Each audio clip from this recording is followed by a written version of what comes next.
माँ तू सबसे प्यारी है, माँ तू जग में न्यारी है। माँ तू सबसे प्यारी है, माँ तू जग में न्यारी है। अपने आंचल में रखना, अपने आंचल में रखना। हमें वरदानों से भरना। माँ तू सबसे प्यारी है, माँ तू जग में न्यारी है। माँ तू सबसे प्यारी है, माँ तू जग में न्यारी है। Mr. Rajan Samuel, a great missionary in Hindi heartland, first class with distinction.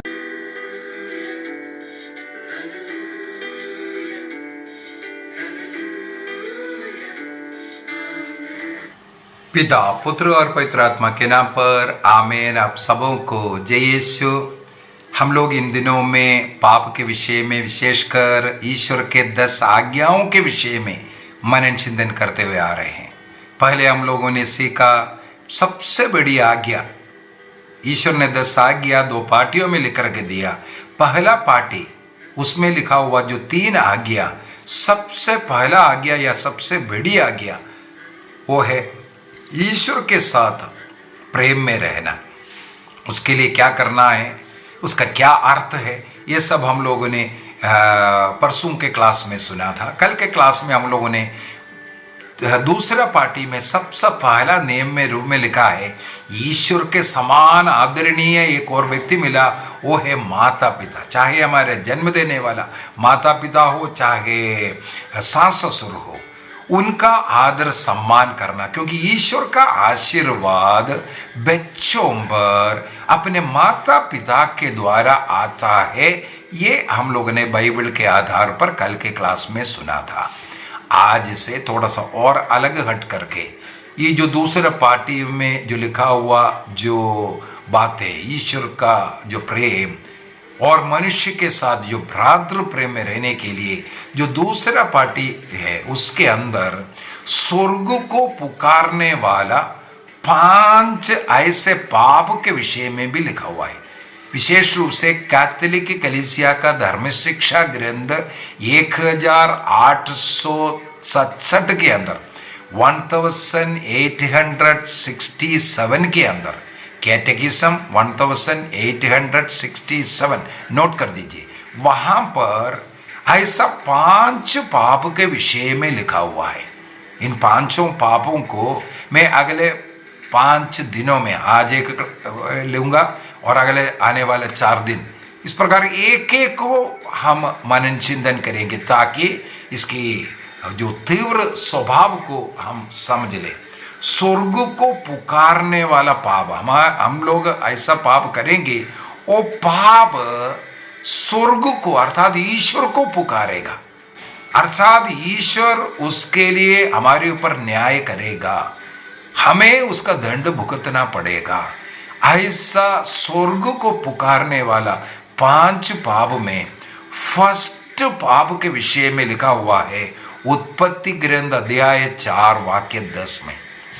कायन ने जब अपने भाई हाबिल की हत्या किया, तब ईश्वर आकर के उससे सवाल करते हैं, तुम्हारा भाई हाबिल कहाँ है? बोल रहा है, तुम्हारा भाई का रक्त मुझे पुकार रहा है। तुमने जो हत्या किया भाई का, उसका रक्त ईश्वर को पुकारता है। रक्त पुकारने का क्या अर्थ है, यह सब हम लोग सीखेगा। सबसे पहली बात है जो कायन ने जो गलत कार्य किया, ये कार्य करने के पीछे का क्या अर्थ है, और बाइबल के अंदर सबसे पहला जो हत्या रिकॉर्ड किया हुआ है, किसी ने हत्या किया करके, वो रिकॉर्ड करने वाला जगह भी यही है। कायन ने अपने भाई का हत्या करना। भाई का हत्या करने का मतलब है तुम ईश्वर के ऊपर अटैक कर रहा है। क्यों? उत्पत्ति ग्रंथ अध्याय 1 वाक्य 26-27 में लिखा, ईश्वर ने मनुष्य को अपना प्रतिरूप में सृष्टि किया। ईश्वर ने अपने प्रतिरूप में मनुष्य की सृष्टि किया, तो तुम अगर मनुष्य की हत्या करता है, ईश्वर की उस प्रतिरूप पर तुमने अट्ठा किया, ईश्वर पर अट्ठा करने का कार्य किया है। इसलिए इस पाप को आत्ममारु पाप कहते हैं। और वो पाप, वो रक्त जो तुमने बहाया, वो रक्त ईश्वर को पुकारता है।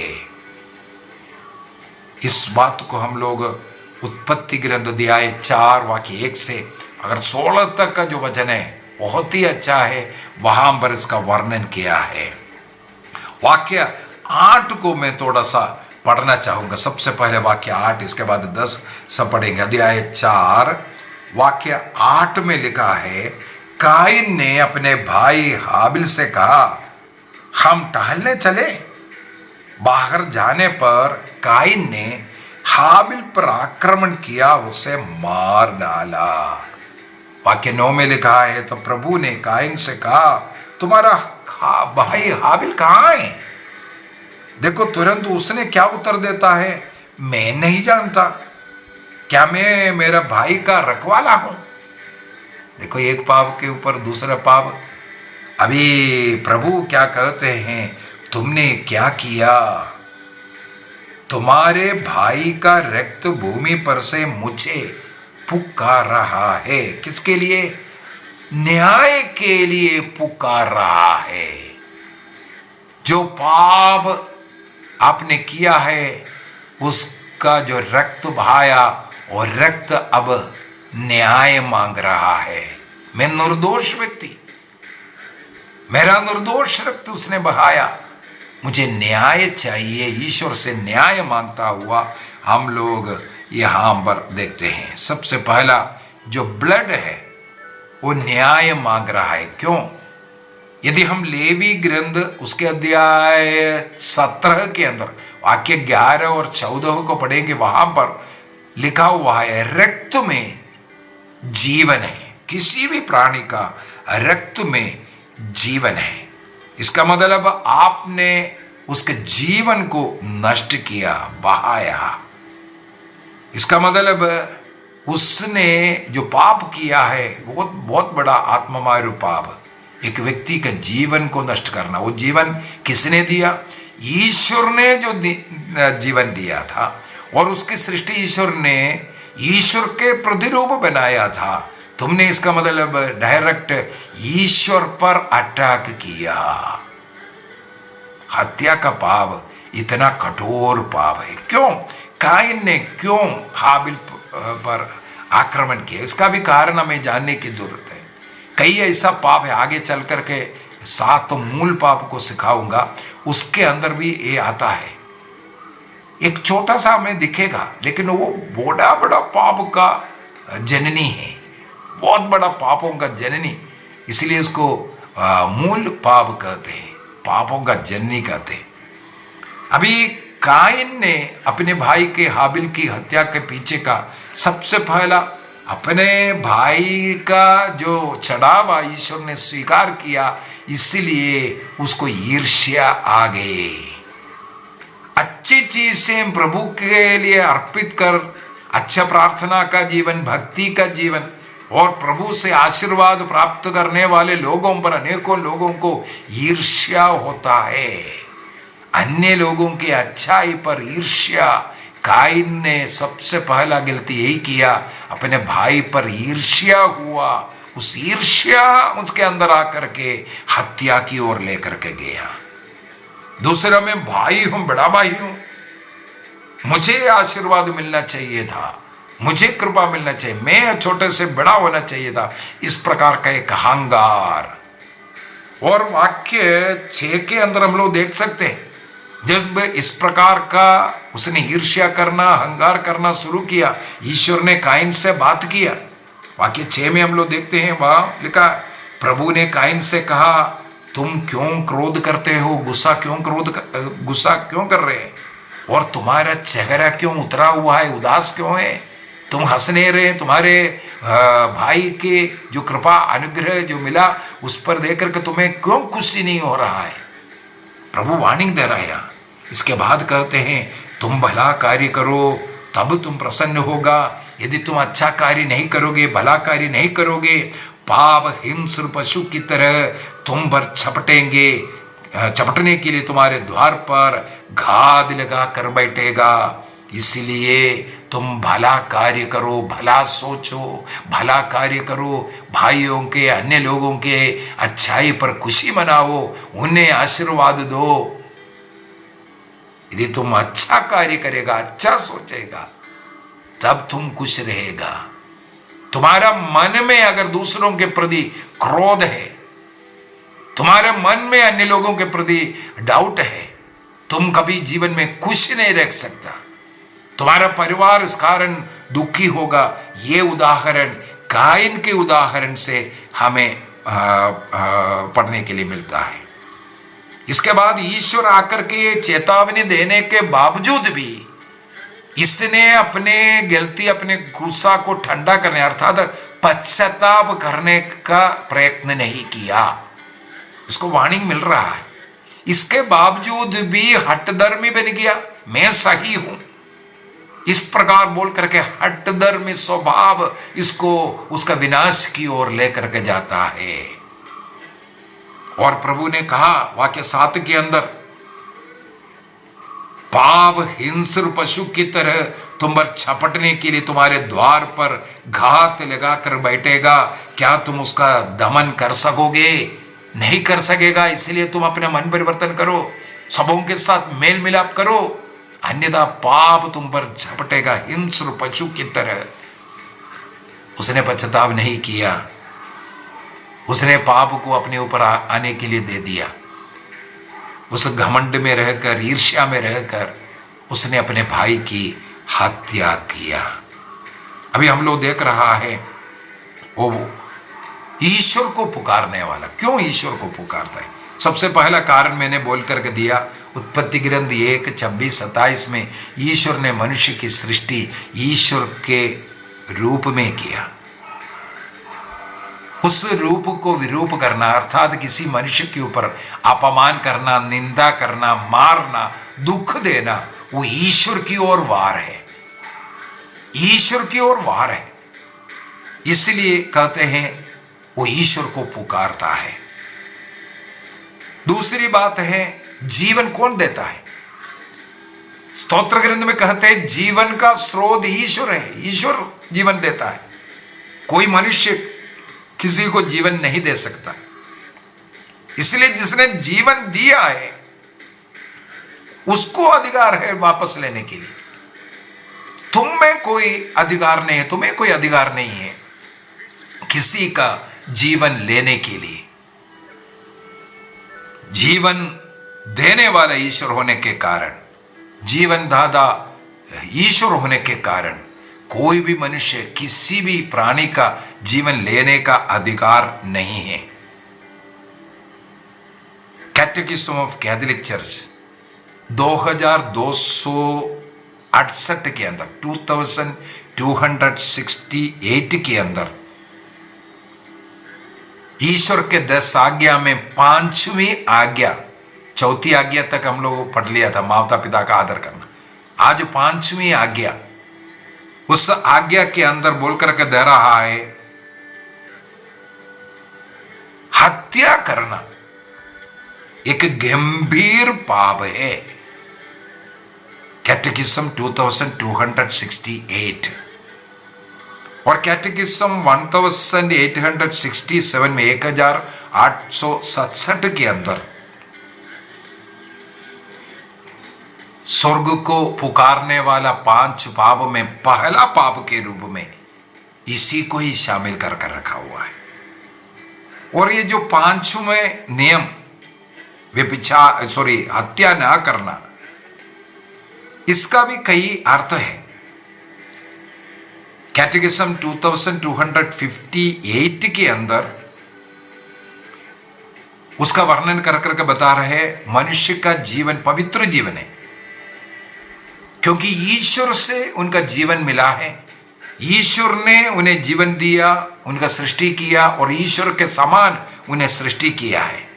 इसका मतलब ईश्वरीय रिलेशन में रहने वाले एक व्यक्ति को तुम हत्या के द्वारा अलग कर रहा है, उसको डैमेज कर रहा है। ईश्वर ने मनुष्य की सृष्टि करने के बाद सब कुछ उनके अधीन रख करके उसका देखभाल करने के लिए दिया। देखभाल करने के लिए जिसे तुम्हें सौंपा है उसका नष्ट करना, विनाश करना बहुत बड़ा पाप है। उदाहरण के लिए गर्भस्थ बच्चों का गर्भपात करना, गर्भ में ही उसे मार डालना, गर्भ में उसको बढ़ने नहीं देना, इस प्रकार का पाप, तुमने उस बच्चे को गर्भ में जीवन नहीं दिया, तुम्हारे गलत काम के कारण हो सकता है गर्भ में आया होगा, लेकिन वो जीवन किसने दिया? ईश्वर ने एक रीति, एक संप्रदाय बनाकर रखा है। स्त्री पुरुष का शारीरिक संबंध में वहां पर सृष्टि कर्म होने का एक तरीका ईश्वर ने बनाकर रखा है। तुमने अगर ऐसा किया है, वहां पर एक सृष्टि कर्म हुआ और ईश्वर उसके द्वारा एक आशीर्वाद, जीवन, नया जीवन देता है। उस जीवन को गर्भ में नष्ट करना, चाहे गर्भ शारीरिक मिलन के पूर्व में कुछ दवाई खा करके या बाद में दवाई खा करके, किसी भी प्रकार का दवाई खाया या कोई ऐसा मेथड इस्तेमाल कर करके वो बच्चा वहां पर जीवन प्राप्त ना करे, ना बढ़े, उसके लिए कुछ भी किया, उसको हत्या कहते हैं, हत्या का पाप। हम लोगों को इसकी तीव्रता को समझने के लिए मत्ती के सुसमाचार अध्याय 5 में प्रभु ने बहुत ही सुंदर तरीके से इस पाप की तीव्रता को समझाता है, बहुत ही सुंदर तरीके से। अध्याय 5 के अंदर, मत्ती का सुसमाचार अध्याय 5, वहां पर पहाड़ी संदेश में प्रभु सिखाते हैं कि वाक्य 21 से 21-22 के अंदर, 21-22 में, तुम लोगों ने सुना है कि पूर्वजों से कहा गया, अर्थात 10 आज्ञा में 5वीं आज्ञा के रूप में कहा गया, हत्या मत करो। देखो, 5वीं आज्ञा के रूप में हत्या मत करने के लिए बताया।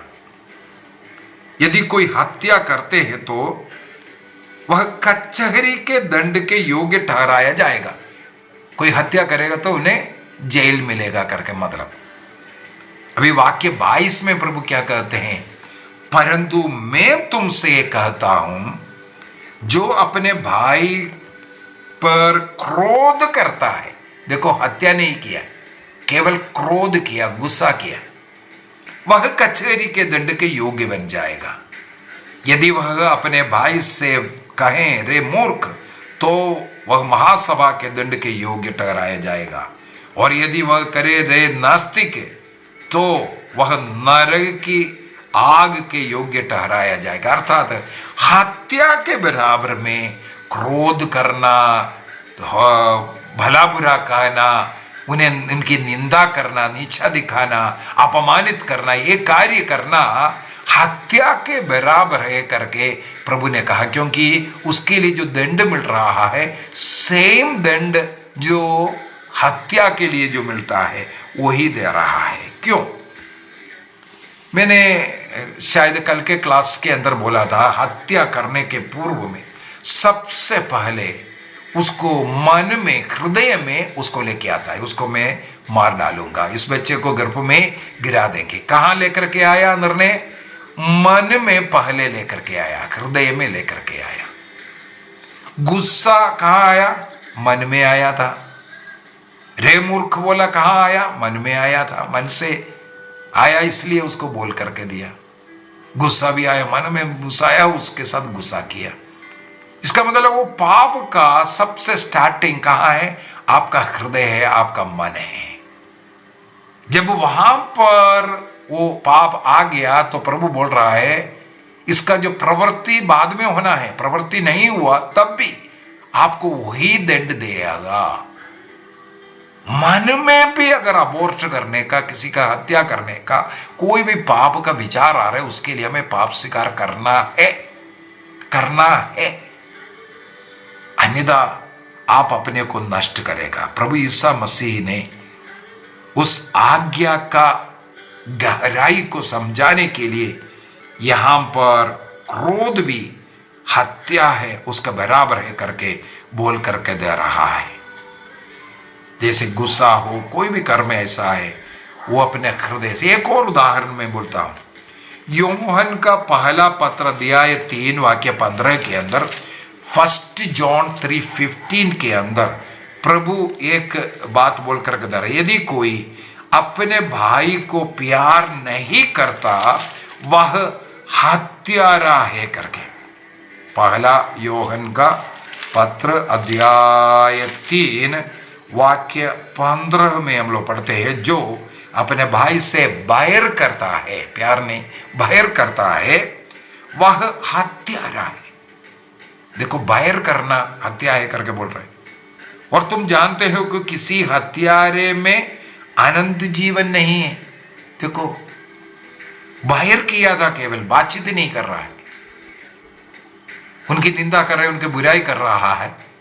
ऐसे में प्रभु बोल रहा है तुम हत्यारा हो। जिस व्यक्ति ने अपने भाई से बैर किया, अर्थात बातचीत नहीं है, मेल मिलाप में नहीं है, आप हत्या कर रहा है। ये बहुत अच्छा उदाहरण बोल करके प्रभु बोलता है, इस प्रकार के मन में जो पाप कर रहा है उससे भी हमें दूर रहने की जरूरत है।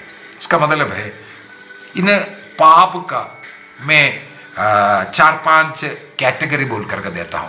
ये जो हत्या, ये हत्या वाला पाप का कैटेगरी। नंबर 1, डायरेक्ट किसी को मार डालना,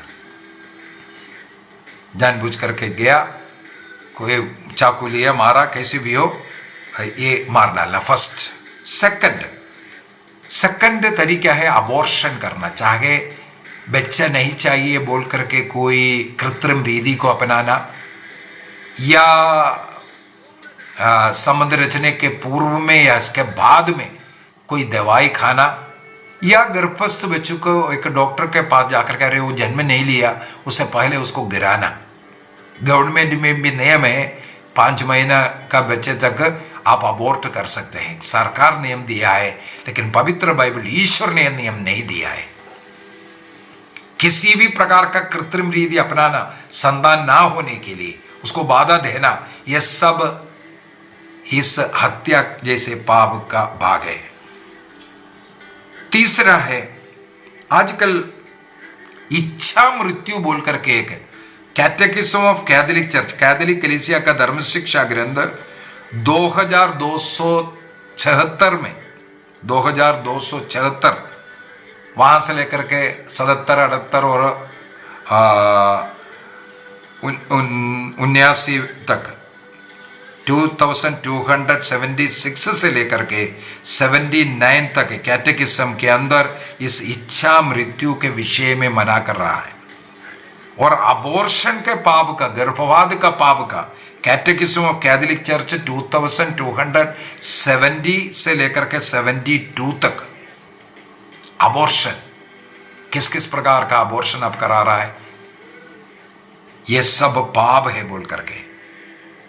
जो जन्म लेने के पहले ही गर्भ में धारण करने के पहले उसको मना करना, बाधा करना, ये सब हत्या का पाप है, वो दंडनीय पाप है। चौथा, आत्महत्या करने का विचार आना या करना, विचार आ रहा है उसके लिए पाप स्वीकार करना है। मेरे मन में आत्महत्या करने के लिए मन में विचार आता है, वो जाकर के पाप स्वीकार करना है। कैटेकिज्म ऑफ कैथोलिक चर्च 2280 से लेकर 83 तक इस सुइसाइड के विषय में सिखा रहा है। वो बहुत बड़ा एक पाप है। मन में विचार आ रहा है, तुरंत जाइए पाप स्वीकार कीजिए, ताकि एक मृत्यु से एक व्यक्ति को हम बचा सकता है। इसके बाद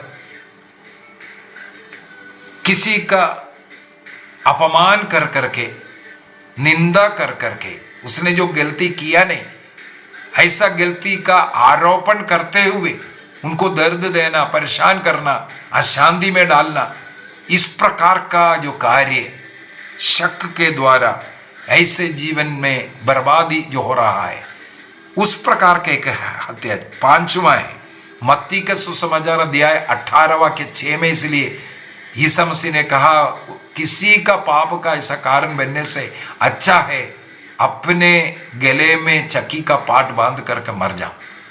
दूसरों का पाप का कारण नहीं बनना, चाहे दूसरों को पाप में गिरा रहा है, दूसरों को नशा करना सिखा रहा हो, दूसरों को अन्य पापों में गिराना हो, या अपमान करके निंदा करके इस प्रकार जो कार्य करना।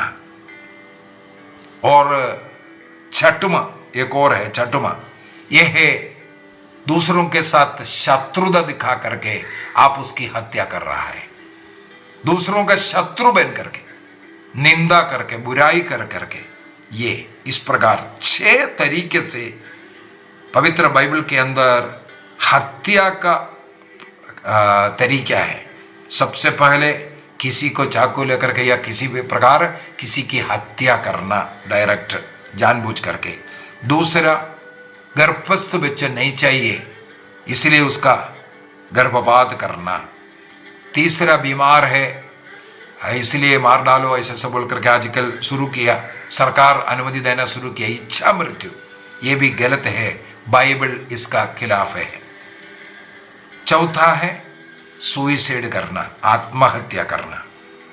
और पांचवा है दूसरों का अपमान निंदा करना, स्पिरिचुअल डेथ इसको कहते हैं, स्पिरिचुअल डेथ, उनकी चुगली करना ऐसे ऐसे कर करके। और दूसरा छठवां है दूसरों के साथ विद्रोह करना, अपमानित करना, निंदा करना, बातचीत नहीं करना, इस प्रकार का जो हत्या है, चाहे किसी भी प्रकार का हो, उसका बहुत बड़ा परिणाम है। हमें मालूम है, काइन का उदाहरण लीजिए। काइन को जिस भूमि पर उस भाई का रक्त गिरा, उस भूमि श्रापित हुआ। जिस घर में रह करके तुम इस प्रकार का पाप करते हैं, अबॉर्शन करते हैं, व्यभिचार करते हैं, जो पाप कर रहे हैं, उस घर को श्राप मिलता है। तो जिस घर में बैठ करके शराब बनाता है, शराब पीते हैं, पिलाता है, उस घर को श्राप मिलता है। और काइन के विषय में हमें मालूम है, वो भटकर पूरा पृथ्वी पर भटक रहा है। इस प्रकार का जीवन, तुम एक जगह से दूसरी जगह जो भाग रहा है, इसके पीछे का सब कारण ये बनेगा। इसके बाद ईश्वर की उपस्थिति, ईश्वर का अनुभव, प्रेम से उनको वंचित किया गया। और सदा उसके मन में गिल्ट फीलिंग, मैंने ऐसा गलती किया, मैंने भाई का हत्या किया, मैंने अबॉर्ट किया, इस प्रकार का गिल्ट फीलिंग उसके मन में उसको खाते रहेगा, उसका विनाश करते रहेगा। इसलिए ईश्वरीय प्रेम में रह करके हमें वापस पश्चाताप कर आने की जरूरत है। यदि ऐसा पाप में रहेगा तो कुछ आनंद परिणाम है उसका। सबसे पहला आनंद परिणाम है रेवलेशन, प्रकाशना ग्रंथ अध्याय 21 का वाक्य 8 में लिखा है, ऐसा हत्या करने वाला व्यक्ति स्वर्ग में प्रवेश नहीं करेगा। योहन का पहला पत्र 3:15 में हम लोग बोलता है ऐसे व्यक्ति में जीवन, आनंदी जीवन नहीं रहेगा। और कैटेकिज्म ऑफ कैथोलिक चर्च 2268 2268 के अंदर भी बोल रहा है, ये आत्मा मारू पाप है, इसके लिए पनिशमेंट होगा। और सोशल सामाजिक परिणाम भी है, पारिवारिक रिश्तों में टूट आएगा, पति पत्नी के बीच में टूट आएगा, बच्चों में और पड़ोसी सबों के बीच में एक फूट आने का, और सामाजिक जो शांति है उसको नष्ट करने का पीछे का कारण भी इस प्रकार का हत्या हो सकता है। इसलिए ऐसे हत्याओं से हमें दूर रहने की जरूरत है। लेकिन आखिरी में एक और बोलता हूं, जैसे काइन भी ईश्वर के आशीष ग्रहण किया, मर्सी के लिए, ईश्वर की करुणा के लिए ये जब याचना किया, काइन हाबिल का रक्त न्याय के लिए पुकार रहा था, और यहां पर काइन करुणा के लिए पुकारा। तो उत्पत्ति ग्रंथ 4:15 में हम लोग देखते हैं, उनके सिर पर, माथे पर एक चिन्ह लगाकर अंकित कर कर दिया, कोई इसे उपद्रव मार नहीं डालेगा ऐसा बोलकर, अर्थात करुणामय ईश्वर पाप करने वालों पर भी दया करता है, करुणा करता है।